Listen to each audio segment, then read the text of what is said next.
Ang tanong ni Alex ay, hindi daw ba ako nakakaramdam kapag halimbawang ganito, nagpi-film ako, nagba-vlog ako sa inyo at sinasagot ko yung mga tanong ninyo.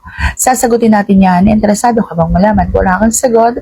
Please keep on watching para bago yan. Kung bago ka pa lang sa aking channel, please consider to like this video and subscribe my channel.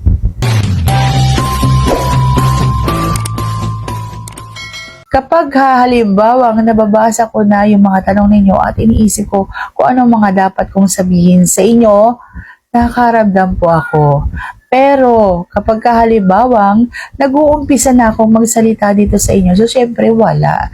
Kasi ito ay aking trabaho. Okay? So, nandun tayo sa professionalism. Yeah.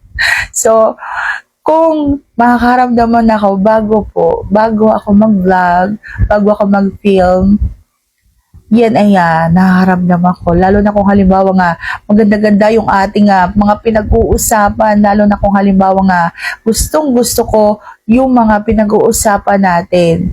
Nakakaramdam po ako niyan. At tayo ay tao lamang para hindi makaramdam. At yung mga sinasabi ko naman sa inyo talaga ay base sa aking mga naramdaman kapag halimbawang ganun yung mga ginagawa sa akin. At sana nasagot ko lang tama ngayong tanong. And if you like this video, please consider like this video and subscribe my channel. Thank you for watching. See you on my next vlog.